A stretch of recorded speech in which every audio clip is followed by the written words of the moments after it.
The chill wind of late autumn 1876, sweeping across the Dakota Territory, carried the biting scent of dust, the nervous sweat of horses, and an undercurrent of human anxiety. Alara Hayes stood on a crude auction block, a figure of pale grief against the harsh landscape. Her husband, John, was only days dead, the victim of what Silas Blackwood had glibly termed a riding accident.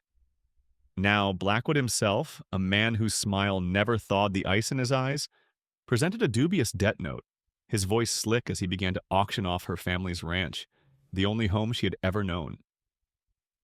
The sparse crowd, a discomfiting mix of opportunistic settlers looking for a bargain and wary townsfolk cowed by Blackwood's ruthlessness, watched with varying degrees of pity and avarice. Alara felt their gazes like physical blows.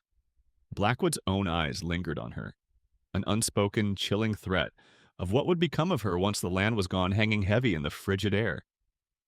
The metallic tang of impending snow, sharp and clean, cut through the other smells, a premonition of the harshness to come. She tried to draw herself up to find some fight, but grief was a leaden weight in her limbs, her mind a numb fog. Just as Blackwood, a sneer of triumph playing on his lips, was about to declare the ranch sold to himself for a pittance, a figure detached itself from the edge of the small, tense gathering. Tokala, a Lakota warrior whose presence radiated an immediate, quiet authority, strode forward. His movement was not hurried, but deliberate, drawing every eye. A sharp, commanding phrase in his native tongue, guttural and resonant, cut through Blackwood's smug pronouncements like a knife.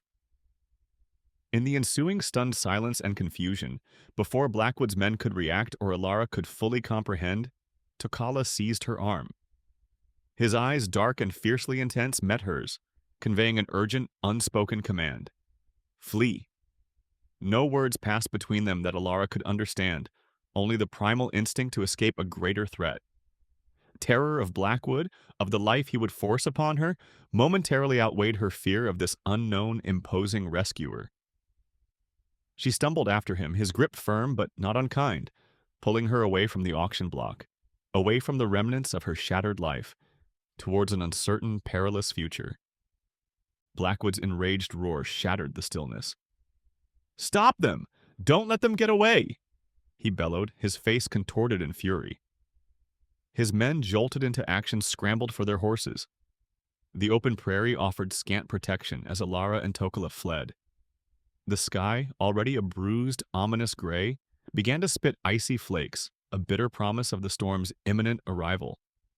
Tokala, his movements economical and incredibly swift, forged a path towards broken, rockier terrain he clearly knew would be harder for horses to navigate quickly. Alara, her lungs burning with the unaccustomed exertion, her heart hammering against her ribs, pushed herself onward. The wet wool smell of her shawl, a familiar discomfort, filled her nostrils. When she stumbled heavily, her worn boots catching on a loose stone, and gashed her hand, the pain was a distant shock. Reacting on instinct, she tore a strip from her petticoat, her fingers clumsy with cold, and bound the bleeding wound, her mind echoing her father's oft-repeated mantra from her childhood, "Survive, Alara, always survive." The shouts of Blackwood's men, carried on the wind, echoed closer than comfortable, a baying pack behind them. The snowfall thickened rapidly, the flakes stinging her face, and the temperature plummeted with alarming speed. They had no food to speak of, no proper shelter readied, and the first true blizzard of the season was descending upon them with savage intent, promising to obliterate the landscape and any hope of easy escape. The storm hit with a blinding, furious speed that stole Alara's breath, and what little courage she had managed to muster. The wind howled like a starved wolf, a deafening, disorienting roar that seemed to come from all directions at once, driving the snow so horizontally it stung her exposed skin and made it impossible to see more than a few feet ahead. Hypothermia, she knew with a chilling certainty, was an immediate, lethal threat. Tokala, his eyes narrowed against the onslaught, his body a bulwark against the wind as he shielded her slightly, scanned the chaotic landscape with an unnerving, focused calm. He located a shallow overhang on a rocky outcrop, a dark slash in the white fury, partially shielded by stubborn, stunted pines that groaned under the weight of the rapidly accumulating snow. He swiftly began to dig away the drifts with his hands and a sturdy broken branch, then used his hefty belt knife to chip away at frozen earth and pry loose stones, working with an astonishing efficiency to deepen the space. He pulled in fallen timber, wedging it against the opening to create a more substantial windbreak. Through urgent gestures, grunts, and by physically guiding her hands, he demonstrated to Alara how to gather the driest pine needles and grasses from beneath the snow-covered lower branches of the pines, packing them tightly against the cold rock walls for insulation. A Lakota technique she would later learn for creating a makoti, a temporary life-saving shelter. Alara, shivering so violently her teeth chattered uncontrollably and her limbs felt like unresponsive wood, followed his lead, her movements clumsy with cold, exhaustion, and fear. The shared, desperate labor against the elements, the primal fight for warmth and life, forged a fragile, unspoken connection in their forced, close proximity. Trapped by the raging blizzard, the first night in their cramped, frigid refuge was an agony of penetrating cold and the gnawing ache of hunger. Alara began to feel an unfamiliar, persistent queasiness, a rolling nausea in her stomach that she attributed to the severe cold, the lack of food, and the lingering trauma of the day's horrifying events. She remembered then with a jolt that was almost painful in its clarity. The small oilskin pouch her grandmother had always insisted she carry in her travel bag. A habit Alara, despite her youthful dismissiveness, had thankfully maintained. Inside were a handful of dried chokecherries, tart and energy-giving, and, more importantly, a precious flint and steel. Managing to retrieve the bag she'd clutched desperately during her escape, she hesitantly, almost shyly, offered some of the precious berries to Tokola.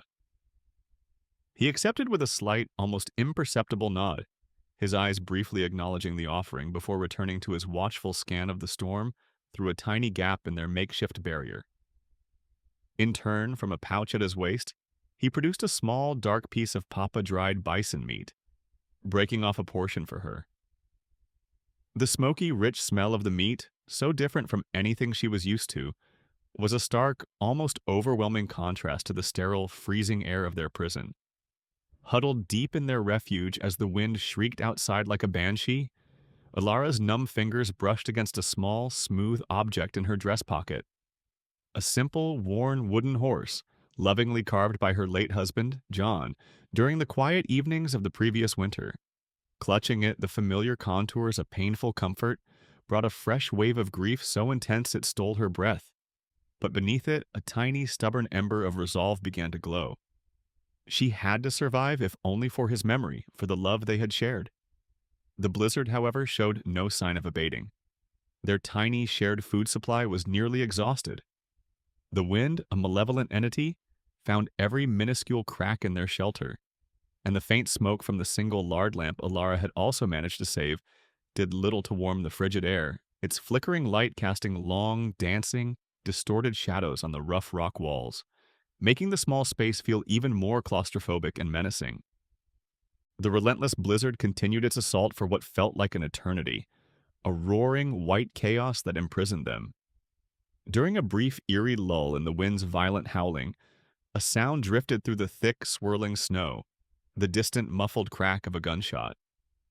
The sound was chilling, a stark reminder that Blackwood's men might also be caught in the storm, perhaps nearby, still a potential threat, or worse, actively hunting. Alara's nausea, far from abating, intensified, accompanied by waves of dizziness that made the small shelter spin. A dawning, terrifying suspicion about her physical condition, a possibility she had not dared to consider in the turmoil, began to take root in her mind. Clutching her abdomen, a new kind of fear, colder and more profound than any she had yet experienced, gripped her. She recalled fragmented advice, passages skimmed idly from her grandmother's extensive journal of herbal remedies, a thick, leather-bound volume filled with pressed flowers and spidery handwriting that she had, by some miracle of instinct, managed to thrust into her travel bag before Tokola pulled her from the auction block. She believed she knew of a tea, a concoction of specific leaves that might settle such a profound sickness. But the thought of finding any identifiable herb in this frozen, snow-buried wasteland was ludicrous. Tokola, observing Alara's evident distress with sharp, perceptive eyes, seemed to understand more than she voiced, His gaze, usually so focused on the external threat of the storm, softened fractionally as he noted her pallor, the way she protectively cradled her stomach.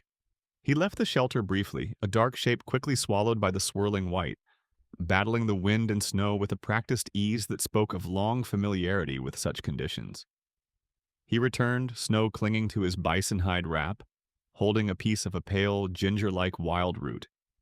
He demonstrated, with slow, deliberate movements, how to scrape it clean with his knife and then chew a small, fibrous piece, using the Lakota word maka luta red earth, or perhaps a specific name for this particular root, and making gestures for eat good for stomach. The root, cautiously ingested by Alara, its taste earthy and slightly bitter, surprisingly eased the worst of her roiling stomach. This act of focused, gentle care from the stoic warrior, his intuitive understanding of her unspoken condition, significantly deepened Alara's fledgling trust. The shared, unspoken secret of her probable pregnancy became a fragile, yet potent bond between them, a tiny seed of shared humanity in the midst of their desperate struggle. When the storm finally broke after days that blurred into a single, unending battle against the cold, it left a world transformed, a landscape of breathtaking, treacherous beauty. Deep, sculpted drifts of snow covered everything, and hidden sheets of ice lay like traps beneath the pristine white surface, making travel perilous. They urgently needed safer, more permanent lodging and a reliable food source. Tokala began to navigate this new frozen world with an assurance that awed Ilara. He moved not by visible landmarks, for most were obliterated, but by the subtle angle of the low winter sun on the snow, the distinct shape of the drifts against the few taller, resilient prairie grasses that poked through, and the bark patterns on the wind-scoured sides of trees. Methods learned from a lifetime of observing and living in harmony with these plains. He began to point and name things in Lakota, his voice low and steady. Wazi, pine; Changku, path or road, though none was visible; Memni, water indicated by the depression where a creek likely lay buried. Alara, pointing back, would offer the English words, her voice raspy from disuse and the cold air. The sharp, sudden axe echo of Tokala, cutting small blazes into trees with his belt knife to mark their trail, was a lonely, percussive sound in the vast, silent whiteness, a small human defiance against the overwhelming scale of nature. Their attempts at communication were slow, painstaking, a gradual lessening of the cultural and linguistic barrier that had initially seemed insurmountable. A tentative teacher-student dynamic arose, fostering a quiet, mutual patience and respect. But their reprieve from immediate crisis was short-lived. Tokala, his expression hardening into familiar vigilance, discovered fresh tracks of shod horses crossing their earlier, now snow-covered trail. Blackwood's men were still actively, methodically searching, and their immediate food stores, the last of the berries and dried meat, were entirely gone. The scarcity of game driven to desperation by the early, severe storm had made local predators bold and aggressive. One evening, as the bruised twilight bled across the endless snowfields, the mournful, chilling howl of a wolf pack echoed too close for comfort, a sound that seemed to vibrate in Alara's very bones. From a ridge offering a stark, windswept view of the valley below, Tokala, his body tensing, spotted distant, dark figures moving with grim determination against the white. Blackwood's men methodically combing the terrain. Alara, now more certain of her pregnancy, felt a heightened, almost unbearable sense of vulnerability, a primal, fierce urge to protect the new, fragile life within her. She recalled, with a surge of desperate hope, her grandmother's journal again, a specific section detailing how to create a deterrent smudge fire using particular damp leaves and pungent fungi to keep wild animals away from a campsite, a forgotten skill from her resourceful grandmother's own frontier youth.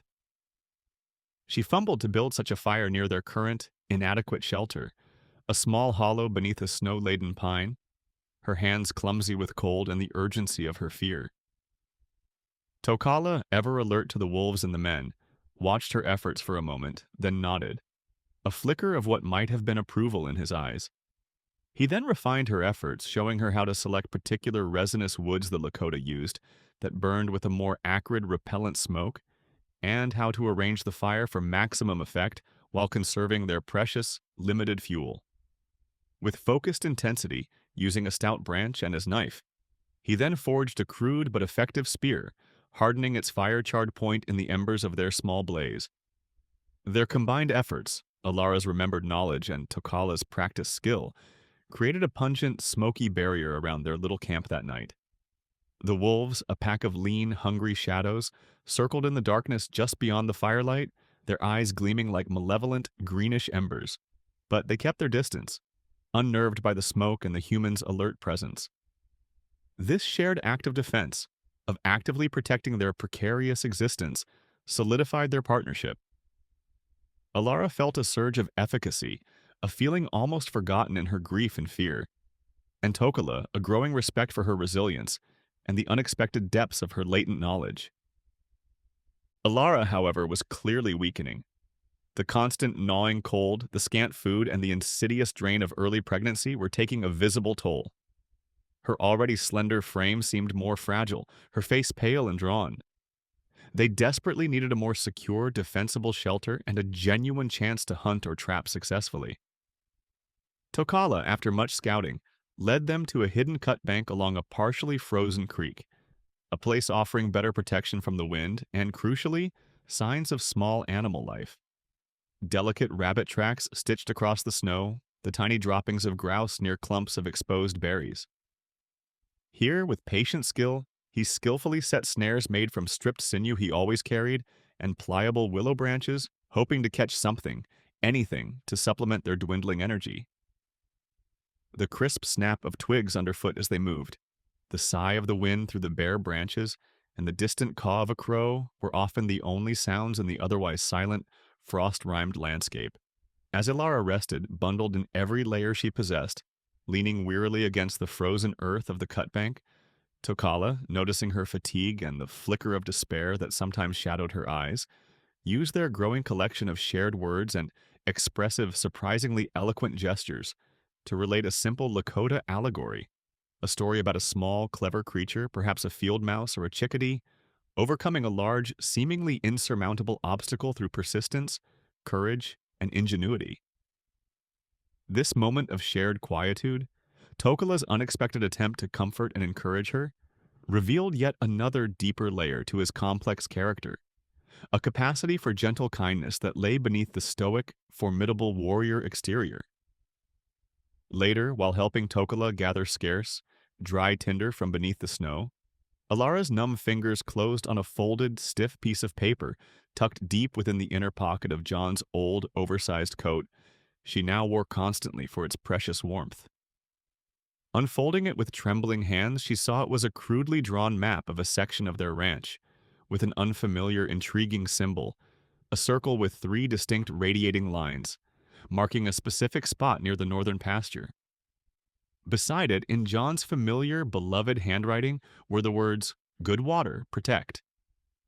Before she could fully ponder its meaning or the surge of poignant memory it evoked, a wave of debilitating dizziness and nausea overcame her, and she collapsed heavily into the snow, the map fluttering from her grasp. For 2 agonizing, hope-draining days, the snares remained stubbornly empty. The relentless cold leached her dwindling strength, and the distant, ever-present threat of Blackwood's men remained a dark shadow on the horizon of their struggle. The biting cold seeped into Alara's bones, a relentless enemy. She awoke from a fitful, feverish doze to find Tokala watching her, his expression unreadable in the dim light filtering into their snow-caved den. The infected gash on her leg, a seemingly minor injury sustained during their desperate flight, throbbed with a life of its own, radiating a consuming heat that warred with the icy air. Her head pounded, and waves of shivering racked her frame despite the furs Tokala had carefully arranged over her. Delirious images flickered behind her eyelids. John's smiling face, Blackwood's leering sneer, the endless swirling snow. Through the haze of fever, a memory surfaced, her grandmother's voice calm and sure, speaking of the healing power of the willow. "Willow bark child," the memory whispered, "for fevers and the rot that eats at wounds." She tried to speak, to convey this fragment of hope to Tokala, but her tongue was thick, her words a broken murmur. "Why, water, Tree, bark, she managed, gesturing feebly towards the creek they had left behind. He listened intently, his dark eyes searching hers. Then a flicker of understanding. He knew the willow. Changsasa, his people called it, a sacred healer. He gently touched her forehead, his calloused fingers surprisingly cool, then rose and slipped out into the frozen world once more. Hours seemed to pass. When he returned, he carried not just willow bark, but also a small pouch of dark riverbank clay. With meticulous care, he showed her how the Lakota prepared the remedy, charring the inner bark slightly over their tiny, almost smokeless fire, then crushing it and mixing it with the cool clay and a little melted snow to form a thick poultice. As he carefully cleaned her wound with snowmelt and applied the soothing mixture, Alara felt a profound sense of surrender, of trust so complete it was almost a physical release. The poultice was cool, then drew out the heat with an almost magical efficacy. This direct fusion of their respective knowledge, her grandmother's remembered lore and his people's practiced wisdom, in a moment where her life hung precariously in the balance, cemented their bond beyond mere survival. Tokala's commitment to her and to the unborn child he now clearly knew she carried became an unspoken, absolute vow, and Alara's trust in him, in his strength and his quiet, unexpected tenderness, was now complete. A bedrock in the shifting snows of her world. As the fever gradually receded over the next day, leaving her weak but lucid, Alara knew she couldn't just run forever. The strength that had returned, however fragile, brought with it a renewed determination.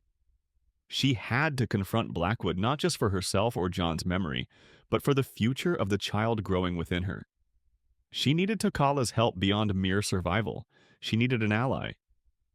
Using their now more functional, if still limited vocabulary, interlaced with gestures, sketches drawn on a piece of smooth bark with a charred stick, and the sheer intensity of her conviction, Alara explained Blackwood's treachery, the true nature of her husband's accident, and her deep-seated suspicions about his motives. She showed Tokala the map fragment John had carried, pointing to the strange symbol, the circle with 3 radiating lines. Tokala listened intently, his gaze fixed on the crude drawing. A dawning recognition, then a stark, profound understanding, transformed his features. He recognized the symbol. It denoted a sacred spring, a place of significance to his people, long used for clean water and healing ceremonies, a place believed to hold spiritual power. Blackwood's greed, his relentless pursuit of her land, now threatened not just Alara and her unborn child, but the Lakota too, their access to a vital and holy site. His expression hardened, his jaw tightening. Their individual struggles, born of different worlds and different losses, began to converge, flowing together like 2 streams meeting to form a more powerful current. Protecting the spring, exposing Blackwood, ensuring a future for Alara and her child, these became a shared mission. The unspoken romantic tension that had simmered beneath the surface of their shared ordeal was now underscored by a profound mutual respect and a fiercely protective, shared purpose. Just as this new alliance was forged in the quiet of their makeshift shelter, a hunting party from Tokala's own encampment, who had been searching for him since the Great Blizzard, found them. There was initial suspicion, even hostility in their eyes as they regarded Alara, this white woman with their lost warrior. But Tokala stood firm, vouching for her with a quiet authority that brooked no argument. The hunters brought grim news. Blackwood was boasting loudly in the settlements that he'd secured federal backing and would control all water rights in the valley by the next moon, effectively displacing anyone, settler or Lakota, who stood in his way. Time was running out, not just for Alara, but for Tokala's people as well. The need to act, to reclaim what was hers and protect what was sacred to Tokala's people, spurred Alara onward. They needed to get close to the ranch, to find more concrete proof against Blackwood. But his men, she knew, would be guarding it like a fortress. Tokala, now accompanied by a handful of warriors from his band who understood the grave threat Blackwood posed to their sacred spring and traditional hunting grounds, guided Alara using stealthy, less-known game trails that wound through the rugged hills overlooking her valley. Alara, in turn, used her intimate knowledge of the ranch's sprawling layout and a cryptic reference in her grandmother's journal. John knew its heart, as I did. The old secrets lie near the ancient cottonwood, where the spirits of the water gather. To identify a derelict, almost forgotten line shack nestled among a stand of old cottonwoods near the very area where John's map had marked the spring. It was a place John had sometimes used for solitude, a place Blackwood's men would likely overlook. The Lakota warriors, their initial suspicion of Alara replaced by a grudging respect for her determination and Tokala's unwavering support of her, readily agreed to create a diversion, drawing Blackwood's guards away from the main ranch house and the area around the line shack. Their motive was clear: to protect the sacred spring, a place vital to their traditions and their survival. Alara, no longer a passive victim of circumstance but an active strategist, felt a surge of strength. She and Tokala worked as a seamless team, their nonverbal communication honed by shared hardship, their movements often anticipating each other's needs. Inside the dilapidated, dusty line shack, the air thick with the smell of decay and old memories, Alara felt a prickle of anticipation. Her grandmother's journal had mentioned John keeping important papers there, guided by another faded note in the journal. Under the floor where the west sun hits at noon, there the truth is kept safe, Alara searched. As the weak afternoon sun angled through a grimy window pane, illuminating a patch of warped floorboards, Tokala used his knife to pry one loose. Beneath it, nestled in the dry earth, was a small, sturdy wooden box. Her heart hammered against her ribs as she lifted the lid. Inside, perfectly preserved, lay John's carefully hidden original deed to the ranch, the boundaries clearly marked, unequivocally showing the spring well within their property lines, and beneath it, his personal journal. With trembling hands, Alara opened it. John's familiar handwriting filled the pages, a meticulous, heartbreaking account of Blackwood's escalating threats, his attempts to intimidate John into selling, and, most damningly, John's own discovery that the spring was indeed a Lakota sacred site. He had written of his intention to protect it, not just as a vital water source for the ranch, but also out of respect for the native people. He had suspected Blackwood knew of its true, consistent water flow, a rarity in the often drought-stricken territory, and that Blackwood cared nothing for its sacredness, only for its monetary value. Here was the proof, undeniable and potent. The convergence was complete. Alara's fight to reclaim her property, John's desire to expose Blackwood's corruption, and Tokala's need to save his community's sacred site were now inextricably, powerfully linked. They had the evidence, but their window of opportunity was closing with terrifying speed.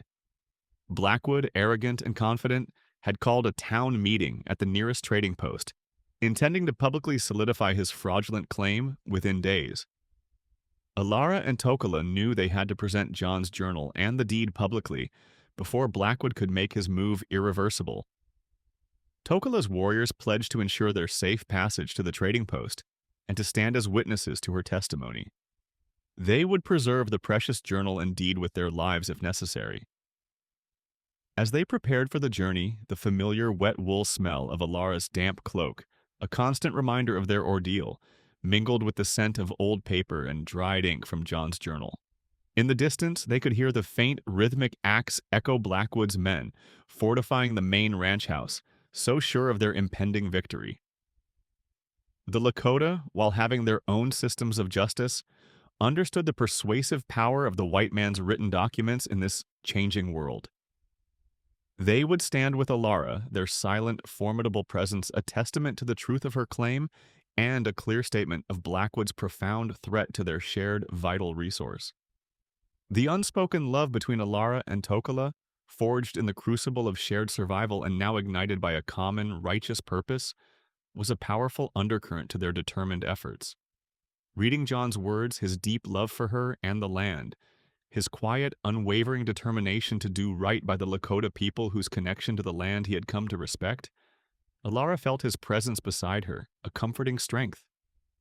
It was John's journal, his voice from beyond the grave, that was the ultimate artifact, the key to unlocking justice and her future. As they were about to set out, a sympathetic trapper who often traded with Tokala's band arrived with urgent news. Blackwood, growing suspicious of the increased Lakota activity, and perhaps sensing a shift in the wind, had ruthlessly advanced his meeting to the very next day. He had hired more armed men, determined to crush any opposition. Their desperate race against time had just become a sprint. The trading post buzzed with a tense, coerced energy. It was filled with Blackwood's armed, swaggering men and a subdued assembly of settlers, their faces a mixture of fear, resentment, and a reluctant curiosity. Presenting her evidence here in the heart of Blackwood's temporary domain felt like walking into a den of wolves. But Alara, her resolve a steel rod in her spine, her pregnancy now a subtle, visible curve beneath her worn dress, a testament to the future she fought for, walked into the tense, smoke-filled room. Tokala and a small, formidable group of Lakota warriors followed, their faces impassive, their presence instantly shifting the room's volatile atmosphere. A hush fell. Alara, her voice clear and steady despite the tremor in her hands, stepped forward. She presented John's journal and the original deed, her words few but potent, as she recounted Blackwood's relentless campaign of intimidation, his fraudulent claim to her land, and strongly implied his treacherous role in John's untimely death, all for the sake of the sacred spring and its abundant water. Blackwood's denials were loud, blustering, and furious, but Alara held her ground, John's journal held aloft like a shield. The Lakota warriors stood as silent, unwavering witnesses. When a few of Blackwood's more thuggish men moved as if to silence Alara or seize the documents, Tokala and his warriors simply shifted their weight, their hands moving almost imperceptibly closer to the knives at their belts, a silent, eloquent warning that was universally understood. Other settlers, emboldened by Alara's courage, the undeniable evidence in her hands, and the protective presence of the Lakota, began to murmur their own hushed stories of Blackwood's bullying tactics and shady dealings. Alara and Tokala stood as a united front, his unwavering support her invisible shield, her quiet, fierce bravery in the face of such blatant hostility, solidifying his deep admiration and profound love. Just as Blackwood, his face purple with rage, cornered and exposed, ordered his men to seize Alara and the damning documents, a new figure pushed through the crowd. A circuit judge, a man known for his stern but fair demeanor, had arrived unexpectedly for other territorial matters and had observed the unfolding drama with keen interest. Compelled by the undeniable evidence in John's journal, the clear legitimacy of the official deed, Alara's compelling testimony, and the palpable shift in public opinion, he stepped forward, his voice ringing with authority. He officially recognized Alara's claim to her land and, more startlingly, ordered a full investigation into Blackwood's manifold activities, including the suspicious circumstances surrounding John Hayes' death. Blackwood's authority, built on bluster and intimidation, crumbled like dry earth. His hired guns, sensing the tide irrevocably turn, their paymaster's power evaporating before their eyes, were suddenly reluctant to fight both the federal law and the grimly determined Lakota. A fragile peace born of justice served, settled over the room. A moment of quiet, profound understanding passed between Alara and Tokala. Their shared victory was a testament to their incredible bond. The settlers, too, had witnessed something extraordinary. That an alliance, however unconventional and born of desperation, with the Lakota could lead to justice, could topple a tyrant. The love between Alara and Tokala, though its future path remained an uncharted and challenging territory, in a world that understood little of such connections, was as clear and undeniable as the Dakota sky after a storm. Days later, with her ownership of the Rocking H Ranch reaffirmed and Blackwood's men scattered, his reputation in tatters, Alara stood by the spring.